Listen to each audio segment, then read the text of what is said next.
Hello friends, I am Prabjot, your occupational therapist. Many parents have talked to me about sensory overload. Our child has sensory overload. We don't understand which sensations they have problem with or what are their challenges and how do we manage them immediately in the situation. Well, today we are going to discuss the same thing. We are going to see in the moment how can you manage different sensory overload situations for your child. The first area is if you see your child covering ears. Usually this happens in two situations. Either the child is responding to a high-pitched sound like a young child crying, or secondly, the child is responding to loud noises. These loud noises are usually sudden noises like the pressure cooker whistle went off. Suddenly a machine started, like a blender started in the house. So it is more like a startle. We know we are talking about Moro's reflex or fear paralysis reflex over here. But on the spot, what we are going to do is we are going to work on four areas. First, have noise cancelling headphones available at the time so that before you start such a machine, they are available for the child. If there are more sudden things which you don't have any control over, the child should have a quiet space in the house where they can go to calm themselves, which has more of the sensory things that they like, the usual toys that they like. They are placed there, which could be fidget toys, some kind of sounds they like to hear, visual toys that they like, or some kind of textures or movement based toys are available to them.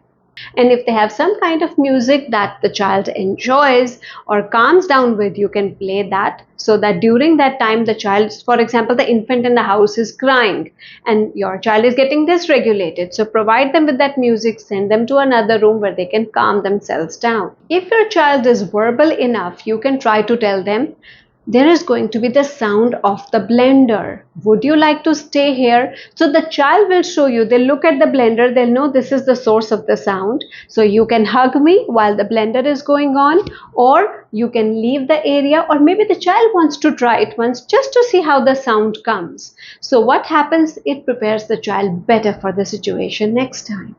Situation number two, you find your child is trying to cover their eyes. They are not comfortable with the environment, which means either the lights are too much in the room or around them, or secondly, that the child is feeling overstimulated with the visual things. So during that, you might find them resisting the activity or covering their eyes, or they're just getting distracted because there are hangings, there are posters, there are too many colorful things in their environment which they are not okay with right now. Again, three main steps that we can use over here are: first, reduce the amount of clutter that you have in the room. So either the child can help you to remove them so that they feel better, or you can say, give me a minute, you can wear these sunglasses during that time while mama cleans up, or the teacher cleans up, or the daddy cleans up. So in this situation, it becomes easier for them to handle.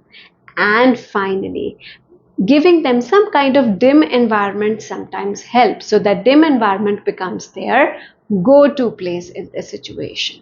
The third area is the child is feeling hypersensitive in terms of touch. The clothes are not comfortable, so they are scratching kind of that. I don't want to wear full sleeves and pulling them up, or they're pulling on their shirt or their pants all the time because the touch is too much. They want more comfortable clothes, short sleeves, wearing shorts. That will make them feel better. Also, the contact of the parents. The parent thinks, okay, I will guide your hand towards the activity, but they're not looking for that. So they keep checking your hand off. In that situation, try to let them initiate the contact. Let the child start the activity. Try to tell them by demonstration or just simple verbal command, okay, let's try again, so that becomes a basic prompt for them. If the child wants you to guide them, they will take your hand or touch your hand so that you can guide them in the activity. Also, providing them with calming strategies at that time. Even if the child is tactile sensitive, usually pressure calms them down. There are many more sensory overload situations. We'll keep discussing them in future videos, but don't forget to like this one and do apply these techniques in your child and see a difference in how they're able to manage their sensory overload. Also, subscribe to the channel, share it so that maximum parents benefit from it, and do add any queries or suggestions in the comments below. We'll meet again soon. Bye.